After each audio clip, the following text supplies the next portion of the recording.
আপনি চাইলেই টাকা দিয়ে ঘড়ি কিনে নিয়ে আসতে পারবেন, কিন্তু সময় কখনোই কিনতে পারবেন না। টাকা দিয়ে অনেক অনেক বই কেনা যায়, কিন্তু জ্ঞান কখনোই কেনা যায় না। মানুষের জীবনে টাকার চেয়ে সময়টা বেশি মূল্যবান, কিন্তু অনেকেই এটা মেনে নেয় না। আপনি চাইলেই জীবনে অনেক অনেক টাকা উপার্জন করতে পারবেন, কিন্তু আপনি কখনোই এতে করে সময় বেশি পরিমাণে পেতে পারবেন না। বিসমিল্লাহির রহমানির রহিম। আকিব রাফিদ মাম বলছি। সবাইকে আসসালামু আলাইকুম। আশা করছি যে যেখানে আছেন সুস্থ আছেন, ভালো আছেন। আল্লাহ তাআলার অশেষ রহমতে আমরাও বেশ ভালো আছি, আলহামদুলিল্লাহ। এখানে আমি কিছুটা চাউলের গুঁড়া নিয়েছিলাম, তার মধ্যে অল্প পরিমাণে লবণ দিয়ে পানি দিয়ে ভালো মতো গুলিয়ে নিয়েছি।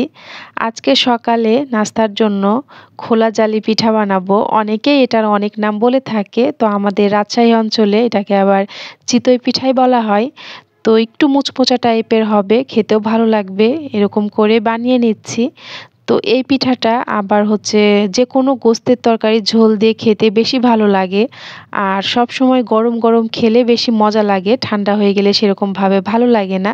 এই পিঠাটা আমার কাছে খেতে খুবই ভালো লাগে, কিন্তু আকিবের আব্বু আবার সেরকমভাবে পছন্দ করে না।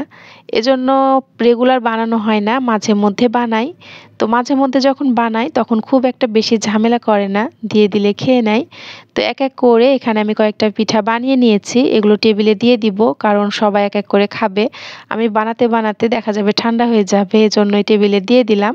আর কালকের একটু গোস্তের তরকারি ছিল, সেগুলো গরম করে টেবিলে দিয়ে দিয়েছি। এর মধ্যে সবার নাস্তা করা হয়ে গিয়েছে। কিছু কিছু জিনিস বাইরে ছিল, সেগুলো আমি শোকেসে উঠিয়ে রাখছি। আচ্ছা, আমাদের মেয়েদের এত কষ্ট করে টাকা জমিয়ে লাভটা কি হয় বলেন তো? একটা ছেলে তো টাকা জমিয়ে চিন্তা করে বাড়ি গাড়ি ধন সম্পদ করার জন্য, আর আমরা মেয়েরা টাকা জমিয়ে চিন্তা করি যে শখের জিনিসগুলো নেওয়ার জন্য। আমি এখানে কিন্তু আমার মতো যারা গৃহিণী আছেন তাদের কথাই বলছি, কোনো চাকরিজীবী মেয়ের কথা বলছি না, কারণ তাদের ব্যাপারটা কিন্তু একেবারে আলাদা। এখানে একটু ভিডিও রিলেটেড কথা বলে নিই, যে আজকে কিন্তু পটল আলু দিয়ে মাছ দিয়ে শুধু একটাই তরকারি রান্না করব, সেগুলো কেটে নিয়েছি। আর এখন গ্যাসের চুলাতে কিছুটা মুরগির গোস্ত ছোট ছোট কিমার মতো করে কেটে নিয়েছি। তার মধ্যে সব রকমের মশলা দিয়ে পরিমাণ মতো পেঁয়াজ দিয়ে দিয়েছি। এটাকে বসিয়ে দিলাম, এটা আস্তে আস্তে ভাজা ভাজা করে নিব আর কি।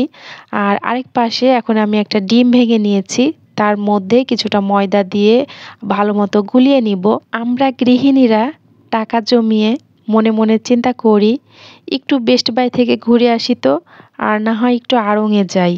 আর যদি তাও না হয় তাহলে একটু বাজারে যে কোনো কুকারিজের দোকানে গিয়ে দেখি যে নতুন নতুন কি আসলো। আর যাওয়ার পরে কি হয় জানেন?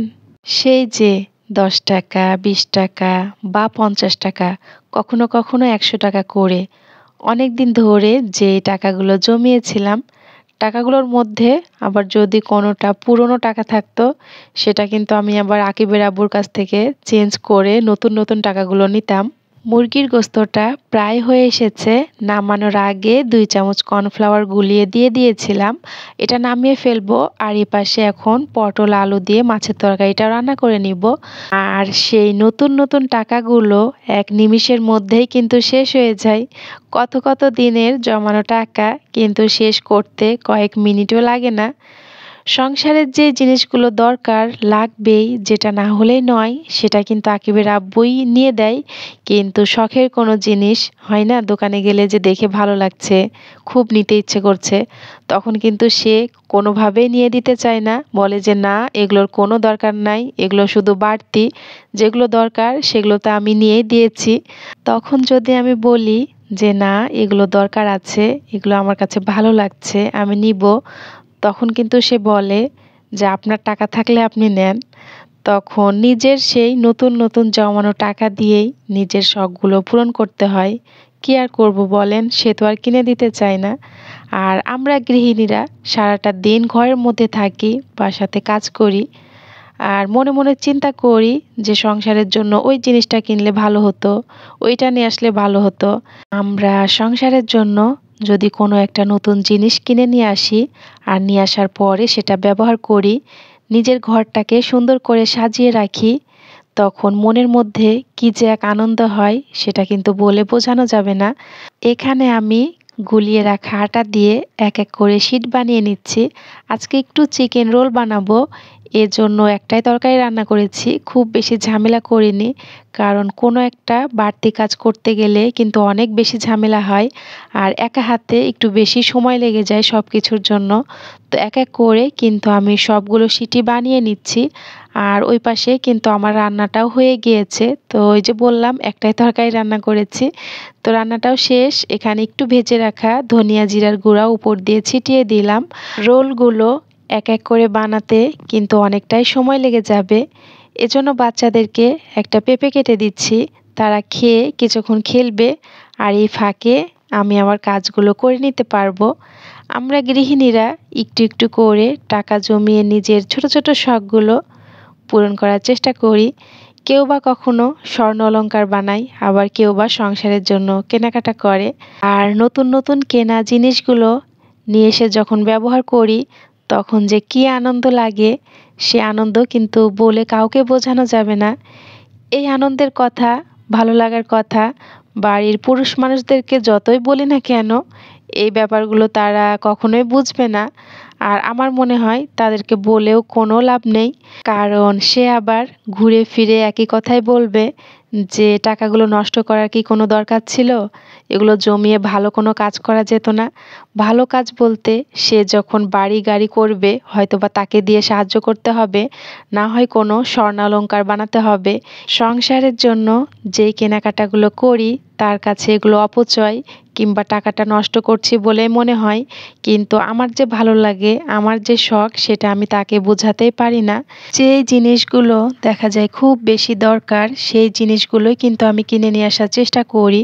আর খুব যে বেশি দাম দিয়ে কিনি তাও কিন্তু না, বুঝে শুনে একটু দেখে কম দামের মধ্যেই নিয়ে আসার চেষ্টা করি।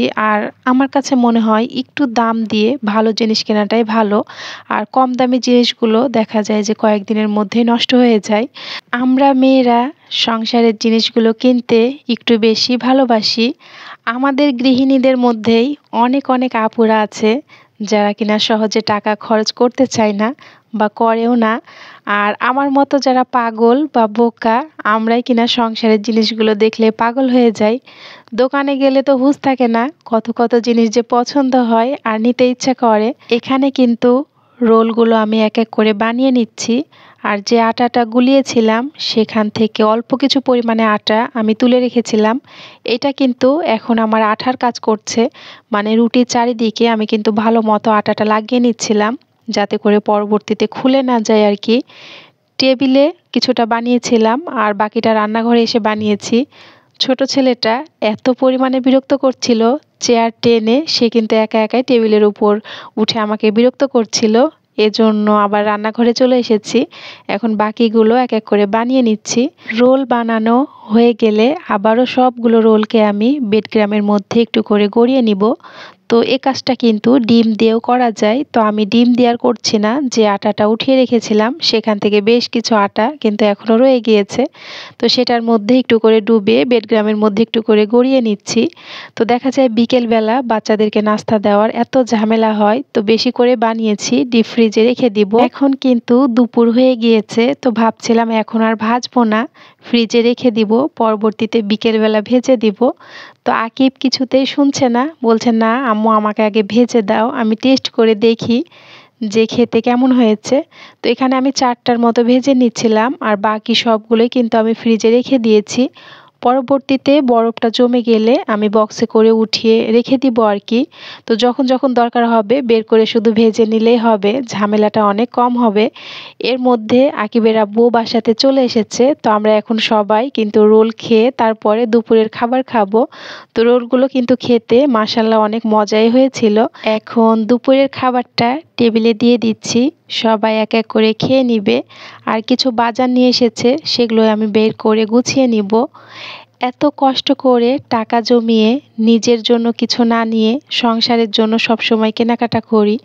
আর সংসারের জন্য কেনাকাটা করতেই কেন জানি না বেশি ভালো লাগে, মনে হয় সব সময় নিজের সংসারটাকে সুন্দর করে পরিপাটি করে গুছিয়ে রাখি। বড্ড মায়া বসে গিয়েছে। নিজের এই সংসারটাকে খুব বেশি পরিমাণে ভালোবাসি। নিজের এই সংসারটাকে ফেলে খুব বেশি দিন কোথাও গিয়েও থাকতে পারি না। আমার কাছে মনে হয় যে শুধু আমিই না, আমরা প্রত্যেকটা মেয়েরাই যারা খুব বেশি নিজের সংসারটাকে ভালোবাসি, নিজের সংসার ফেলে কোথাও গিয়ে থাকতে পারি না, ভালো লাগে না, মনে হয় যে না, বাসাতেই ভালো ছিলাম।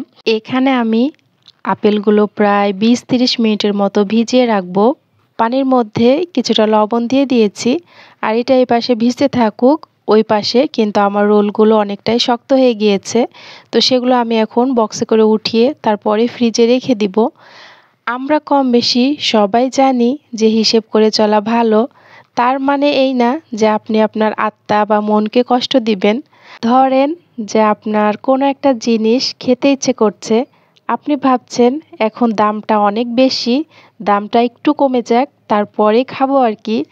আর এর মধ্যেই যদি আপনি মারা যান, সেজন্যও কিন্তু আল্লাহ তাআলার কাছে আপনাকে জবাবদিহি করতে হবে যে আল্লাহ তাআলা আপনাকে যথেষ্ট অর্থ সম্পদ দিয়েছেন, আর সামর্থ্য থাকা সত্ত্বেও আপনি না খেয়ে আপনার আত্মাকে কষ্ট দিয়েছেন।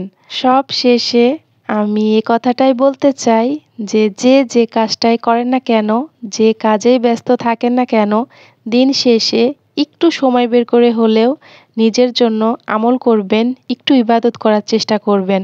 কারণ দুনিয়ার কোনো কিছুই কিন্তু আপনার সাথে যাবে না। আপনি যতটুকু আমল করবেন ঠিক ততটুকুই আপনি সাথে নিয়ে যেতে পারবেন। আজকের মতো এখানেই বিদায় নিচ্ছি। সবাই সুস্থ থাকার, ভালো থাকার চেষ্টা করবেন, আর আমাদের জন্য দোয়া করবেন। দেখা হয়ে যাবে পরবর্তী কোনো ব্লগে। আজকে এ পর্যন্তই। আল্লাহ হাফেজ। আসসালামু আলাইকুম।